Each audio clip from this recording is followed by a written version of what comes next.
driven through the solid marble, for the structure was composed of a few vast blocks of stone, was a great iron spike or stake. On going to the back, I saw, graven in great Russian letters, "The dead travel fast." There was something so weird and uncanny about the whole thing that it gave me a turn and made me feel quite faint. I began to wish for the first time that I had taken Johann's advice. Here a thought struck me, which came under almost mysterious circumstances, with a terrible shock. This was Walpurgis night. Walpurgis night, when, according to the belief of millions of people, the devil was abroad. When the graves were opened and the dead came forth and walked. When all evil things of earth and air and water held revel. This very place the driver had specially shunned. This was the depopulated village of centuries ago. This was where the suicide lay, and this was the place where I was alone, unmanned, shivering with cold, in a shroud of snow, with a wild storm gathering again upon me. It took all my philosophy, all the religion I had been taught, all my courage, not to collapse in a paroxysm of fright. And now, a perfect tornado burst upon me. The ground shook, as though thousands of horses thundered around it, and this time the storm bore on its icy wings not snow, but great hailstones, which drove with such violence that they might have come from the thongs of Balearic slingers, hailstones that beat down leaf and branch, and made the shelter of the cypresses of no more avail than though their stems were standing corn. At the first I had rushed to the nearest tree, but I was soon fain to leave it and seek the only spot that seemed to afford refuge, the deep Doric doorway of the marble tomb. There, crouching against the massive bronze door, I gained a certain amount of protection from the beating of the hailstones, for now they only drove against me as they ricocheted from the ground and the side of the marble. As I leaned against the door, it moved slightly and opened inwards. The shelter of even a tomb was welcome in that pitiless tempest, and I was about to enter it when there came a flash of forked lightning that lit up the whole expanse of this. In the instant, as I am a living man, I saw, as my eyes were turned into the darkness of the tomb, a beautiful woman with rounded cheeks and red lips, seemingly sleeping on a bier.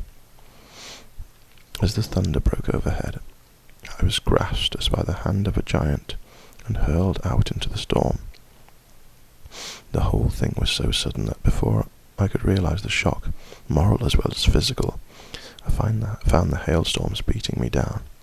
At the same time I had a strange, dominating feeling that I was not alone. I looked towards the tomb.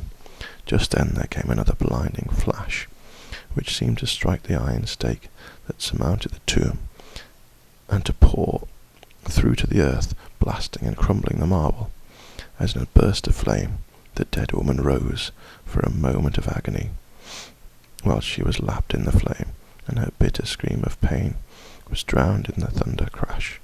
The last thing I heard was this mingling of dreadful sound, as again I was seized in the giant grasp and dragged away, while the hailstones beat on me, and the air around seemed reverberant with the howling of wolves. The last sight that I remembered was a vague white moving mass, as if all the graves around me had sent out the phantoms of their sheeted dead, and that they were closing in on me through the white cloudiness of the driving hail. Gradually, there came a sort of vague beginning of consciousness, then a sense of weariness that was dreadful. For a time I remembered nothing, but slowly my senses returned. My feet seemed positively racked with pain, yet I could not move them. They seemed to be numbed, and there was an icy feeling at the back of my neck and all down my spine and my ears, like my feet were dead, yet in torment. But there was in my breast a sense of warmth which was by comparison delicious. It was as a nightmare, a physical nightmare, if one may use such an expression, for some heavy weight on my chest made it difficult for me to breathe. This period of semi-lethargy seemed to remain a long time, and as it faded away, I must have slept or swooned. Then came a sort of loathing, like the first stage of seasickness, and a wild desire to be free from something, I knew not what. A vast stillness enveloped me, as though all the world were sleeping or dead, only broken by the low panting as of some animal close to me. I felt a warm rasping at my throat. Then came a consciousness of the awful truth, which chilled me to the heart and sent the blood surging up through my brain. Some great animal was lying on me, and now licking my throat. I feared to stir, for some instinct of prudence bade me lie still. But the brute seemed to realize that there was now some change in me, for it raised its head. Through my eyelashes I saw above me the two great flaming eyes of a gigantic wolf. Its sharp teeth gleamed in the gaping red mouth. I could feel its hot breath fierce and acrid upon me. For another spell of time I remembered no more. Then I became conscious of a low growl, followed by a yelp, renewed again and again. Then seemingly far away I heard, "Hello, hello," as of many voices calling in unison. Cautiously I raised my head, and looked in the direction whence the sound came. But the cemetery blocked my view. The wolf still continued to yelp in a strange way, and a red glare began to move around the grove of cypresses, as though following the sound. As the voices drew closer, the wolf yelped faster and louder. I feared to make either sound or motion. Nearer came the red glow, over the white pall which stretched into the darkness around me. Then all at once from beyond the trees there came at a trot a troop of horsemen bearing torches. The wolf rose from my breast and made for the cemetery. I saw one of the horsemen, soldiers by their caps and their long military cloaks, raise his carbine and take aim. A companion knocked up his arm, and I heard the ball whiz over my head. He had evidently taken my body for that of the wolf.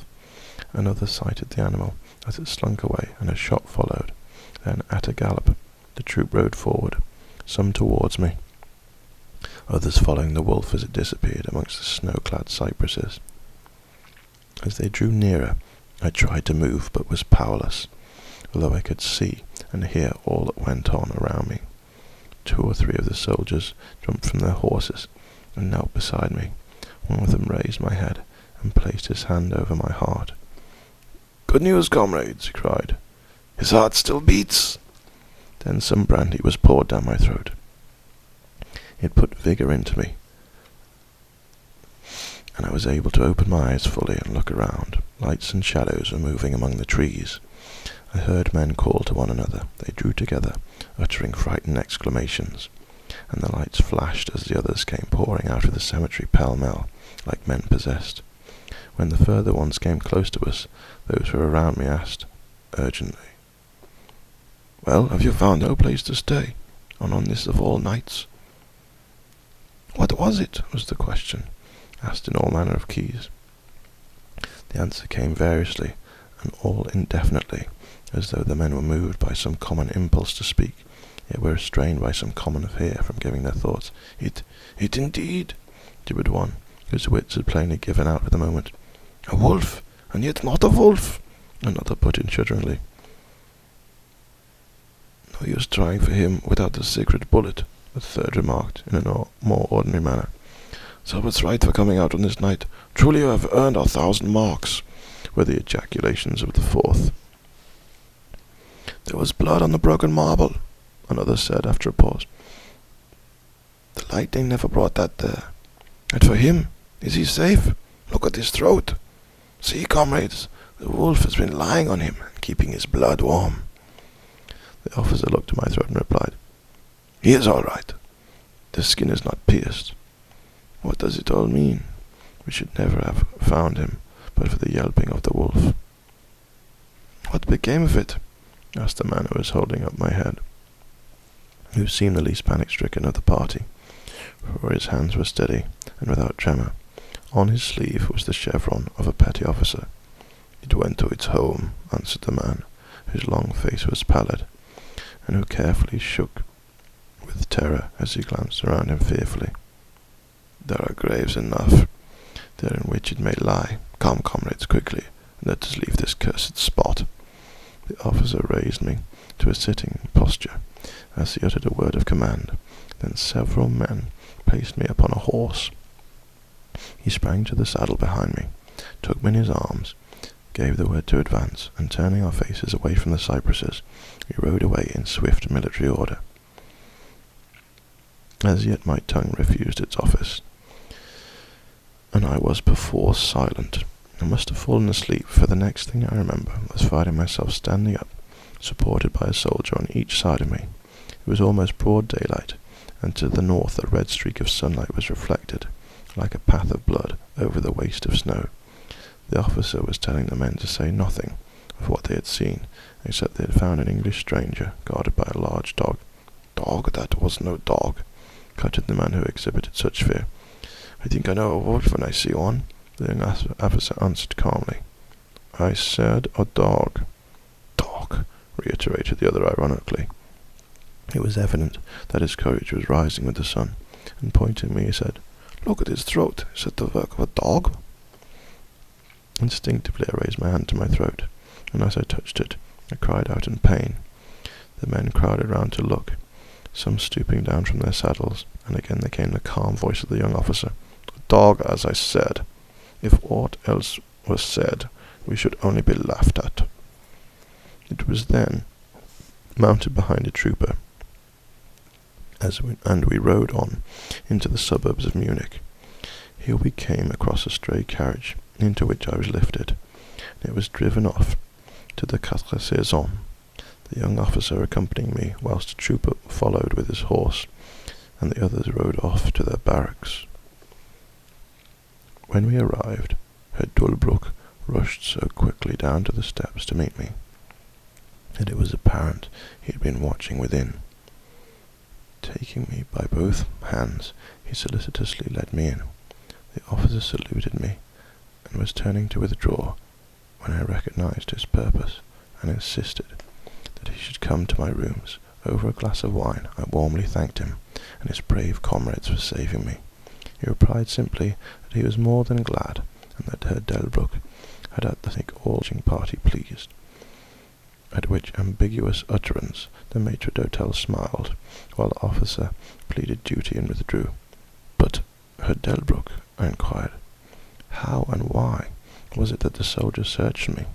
He shrugged his shoulders, as if in deprecation of his own deed, as he replied, "I was so fortunate to obtain leave from the commander of the regiment in which I served to ask for volunteers."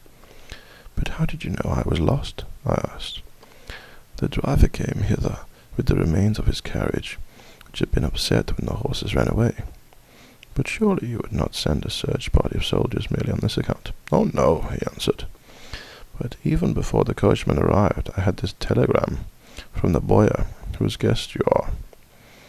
He took from his pocket a telegram, which he handed to me, and I read, "Be careful of my guest. His safety is most precious to me. Should aught happen to him, or if he be missed, spare nothing to find him and ensure his safety. He is English, and therefore adventurous. There are often dangers from snow and wolves and night. Lose not a moment if you suspect harm to him. I answer your zeal with my fortune, Dracula." As I held the telegram in my hand, the room seemed to whirl around me, and if the attentive maitre d'hotel had not caught me, I think I should have fallen. There was something so strange in all this, something so weird and impossible to imagine, that there grew on me a sense of my being in some way the sport of opposite forces, the mere vague idea of which seemed in a way to paralyze me. I was certainly under some form of mysterious protection. From a distant country had come, in the very nick of time, a message that took me out of the danger of the snow sleep and the jaws of the wolf.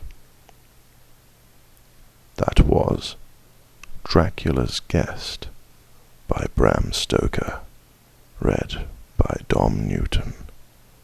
Good night, children.